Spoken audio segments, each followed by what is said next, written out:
Welcome to Rule University. It's episode 2, y'all. Again, I gotta get used to this right now. I feel like $1,000,000. Got cameras everywhere. If y'all see my setup, y'all see what I got going on, man. I got lights, cameras all around me right now. But this your host, Smitty. And again, this is Rule University. So, first couple episodes, I want everybody to get to know me. I want everybody to get to know the host. The first episode, I kind of give y'all a little taste of what the Rule University podcast is going to be all about. But now I want y'all to take a deep dive into your boy and not only learn all of my successes, but more importantly, I want you to learn some of my failures. I can't share all of my failures because my esquire, my lawyer, my madre let me know that I can't share all of my failures and that it may not be legally the best thing for me to do. But I'm going to be as real and as raw and as authentic that I can be. I ain't going to be real raunchy and raw like some people know what I'm talking about.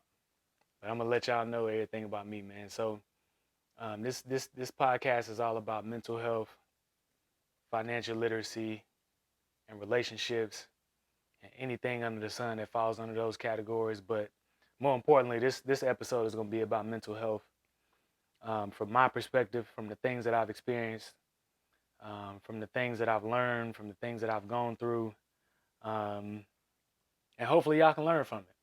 And selfishly, I'm hoping that y'all can kind of give me some advice, teach me something, please, y'all. If y'all got any tips, if y'all got any insight, if y'all got any whatever it is, let me know. Let me know in the comments, YouTube, y'all all around the world, podcast, man. Send me some DMs, whatever you got to do, man. Let me know and help your boy out, man. So, as I told you on the first episode, I'm from Durham, North Carolina. Grew up there, born and raised. And one of the main reasons that I started this podcast was because of, like I said previously, a lot of my deficiencies in the mental health space and in the mental health area of my life, right? So through some of the struggles that I've had, with growing up and what I've learned, is that one, I don't have all the answers. Nobody has all the answers. And if you do have all the answers, get your ass on this fucking show and share it with the world and share it with me. So starting off, I'll take you off, Lil Smith growing up when he was young, a little young, timid, shy, meek, mild little boy who kind of had some shit going on. When I was pretty young, younger than what most men have lost their virginity. I actually had my first sexual experience, I would say, very young. Let's just say that. And it started off with me kind of patting myself on the back and feeling like the man that I had a woman who was, interested in me sexually, right? Hey, pull your pants down, do this, touch me here, lick there, do that, do this, right? And not knowing that as a kid, really it was sexual abuse. You know what I'm saying? I'm thinking, oh, because it's a woman and I'm making her feel good and doing this and doing that, whoop-de-whoop, that I'm the man. You know what I'm saying? But it wasn't until I got older that I learned that those sexual experiences as a young kid and basically that molestation was me being warped in a way. And anybody who know me, any of my partners, anybody whoever know me, know I love my beautiful, beautiful dark-skinned black women. You know what I'm saying? And it wasn't until much later in life, I was probably 30, that I learned that stems from an area of trauma. Not loving black women, but being fixated on and super attracted to dark-skinned women, right?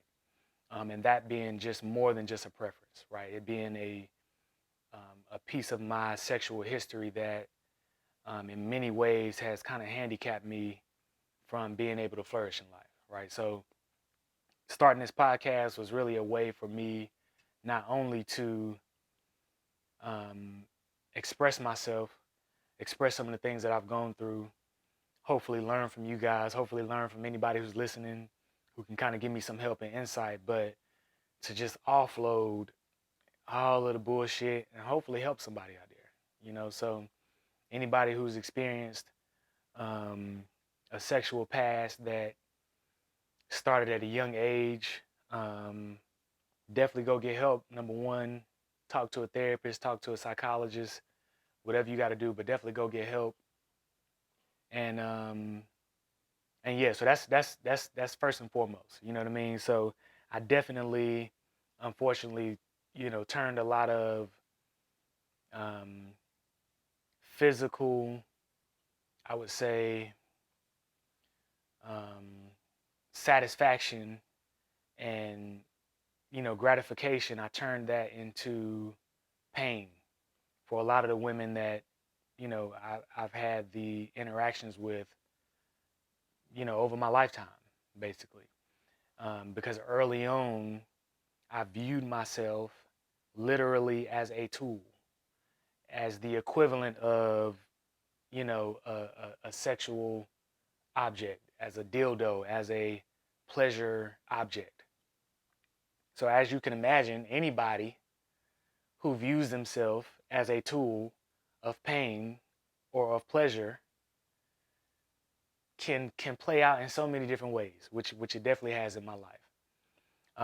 So that was the first thing. So that kind of growing up, not really knowing how those things kind of impacted me as I got older, as I got into college, um, started to turn from pleasure into pain, right? And because I didn't identify it and because I didn't know what it was and didn't know how to handle it, what did I do? I kept spiraling down, you know what I'm saying? Spiraling out, being depressed, depending on drugs and alcohol and all these things to lift me back up, to just get a little small taste or a small feel of satisfaction and pleasure from what I've experienced as a child and what I was told that is my job to please a woman. Hey, do this, do that, right? To make me feel good as a woman, right? So um, I know I'm kind of rambling, talking all over the place, but this is I would say definitely a tough subject for me to,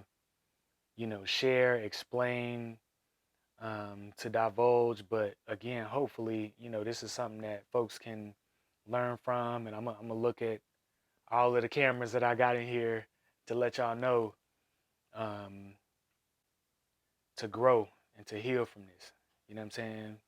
To definitely grow and to heal from it. And so it even got so deep for me that I literally turned that pain into a God complex, to the point where if I didn't have that feeling of pleasure in a woman, or if I didn't have that feeling of sexual dominance, um, I felt so low and ashamed and just so shitty about myself and my self-worth that I struggled to even make it day to day, to be honest with you. And my ego was so sensitive that anybody who would threaten my sense of security or my ego, it was met with a very strong and harsh reaction, to the point where I would feed off of people making me feel like a god, if that makes sense. To the point where if you did do something to me or made me feel less than, I would prove to you that I'm God in your world. And I can make you a believer that I am God in your world by whatever means necessary, right? And immediately after that, I will go right back to feeling like a piece of shit and feeling low and just feeling like nothing. You know what I'm saying? So it took me years to go through that phase, um, and man, and just heal and just love myself. You know what I mean? So my mental health and my just whole everything was really fucked up, to be honest. And so it wasn't until I actually started to see a therapist and to get some professional help, which is why I say definitely y'all out there, if you're dealing with anything, it doesn't have to be as serious or as deviant as, you know, sexual abuse as a child, but whatever you're going through, go get help. I felt like I was the only one feeling like this. I felt like I was the only one going through this. You're not. You're not you're not special, but you're not special. It's hundreds of thousands of millions of people who've gone through similar things. And it took me so long to realize that, because in my head I justified it that, oh, well, I just had sex with a woman early. I wasn't molested or I wasn't sexually abused. I just had sex early. Like, what? I just ate pussy early. Like, I didn't even cognitively recognize it as trauma. It was a bragging thing. Not amongst other people because nobody else really knew, but just amongst myself that, oh yeah, from a young age, boy, you was making motherfuckers come and da da da da, and that's what you know how to do. So when I got into college and I had two different females laugh and joke with me on two separate occasions who don't even know each other, tell me, damn, yeah, you eat pussy so good, you throw this dick so good, I told one of my homegirls she need to fuck you. I need to pass you off to her. That I actually thought that was bragging. I actually thought that was good. Right? Which is crazy to think that a person could think so little of you that they are literally willing to give away one of the most intimate things that you can share with a person, which is sex, to one of their homegirls. What? And to me, that stroked my ego. That made me feel good.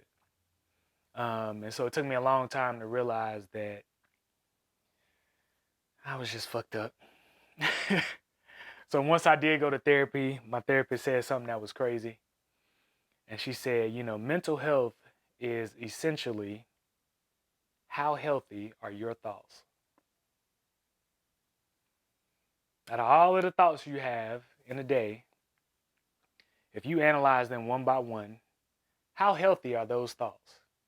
Are they productive, you know, nice, warm, fuzzy thoughts that allow you to grow and become a better person? Or are there thoughts that destroy and erode away your character, the substance of just who you are and what you can offer to the world in a positive way, right?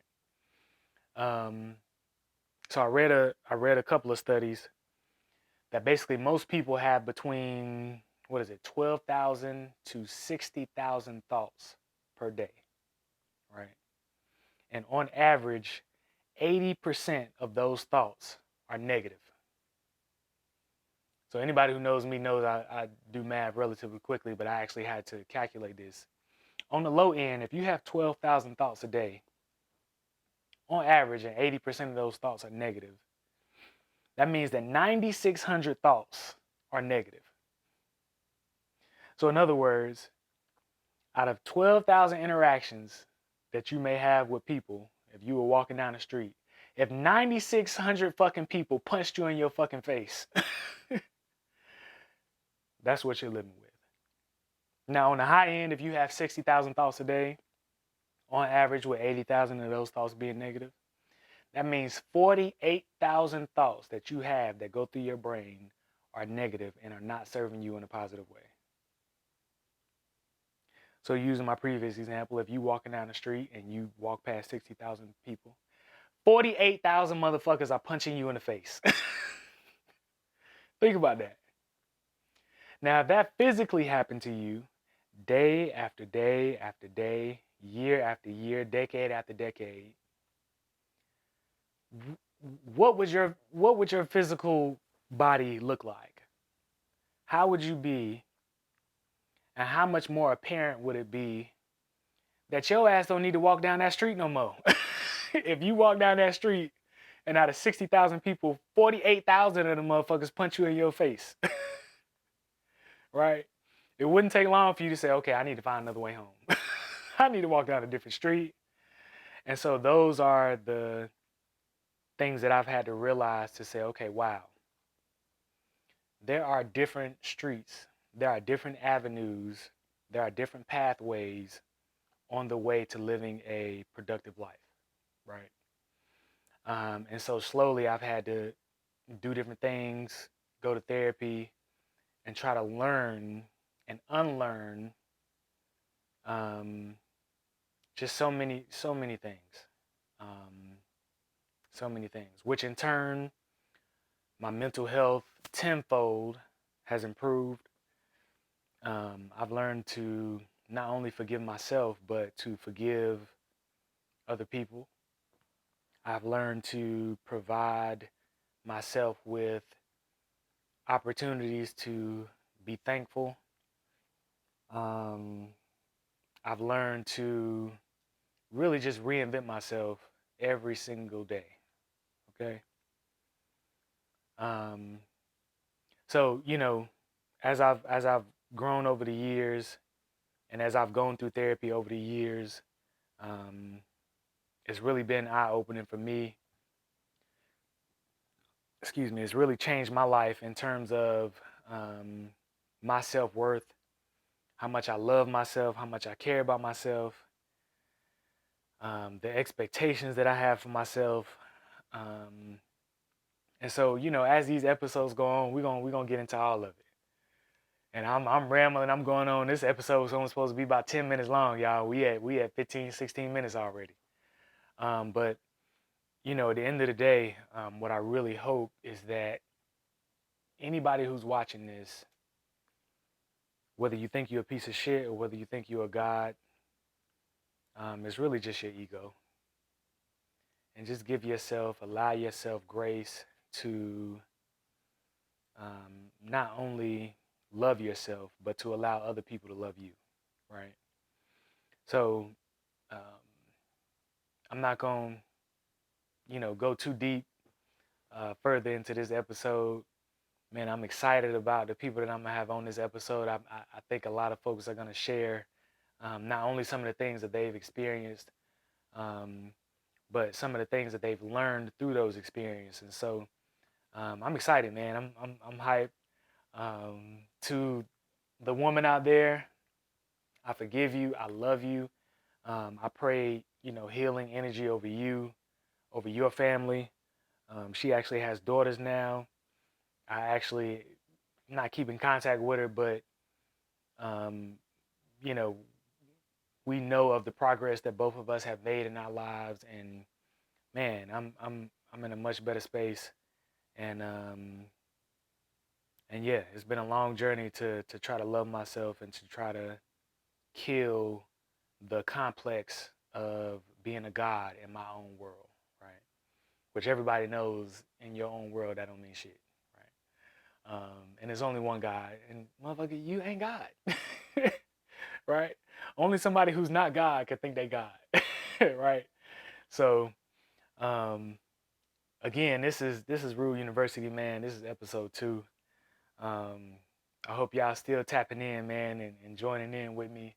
And again, like I said, you know, if you got life figured out, if you just know everything under the sun and you just perfect, and every day you wake up, it's 75 and it's rainbows and it's sunny outside and birds chirping, then please, I want you to come on to this podcast and share your wealth of knowledge. But on the flip side, if you're in a similar lane as me, where you trying to figure this shit out, you fucked up, you struggling, and you just got a whole whirlwind of problems that you working yourself through on a day-by-day basis, and you trying to get better, and tap in with us, man. Listen, and we gonna do this shit together. Shout out to y'all, man. Nobody here but me and you. Got a little ring to it, turn a thing fluid in the coupe. Way you look, I know it's real. I'm on my Marshawn shit. I been really getting feel. You know why I'm here, don't act like you don't know how I feel. But let me tell you what you mean to me. Slide on me for that meet and greet. Vibe with me under moonshine, sipping moonshine to the new sky. Sage toasted and be raised soak in the raincoat. Hit the waves quota, I be flossing. I be locked in, I was lost here. All that turned me to a target. Niggas plotting on me, I be cautious. Back then I was an adolescent, then I had a lesson. I'm the man now, I got fans now, I'm on cam now. I got plans now, I'm finna branch out. Grew up quick, but never let go this year. All of that bullshit is in my rear. Hey, blue tin papers, blowing vapors, wooden traders.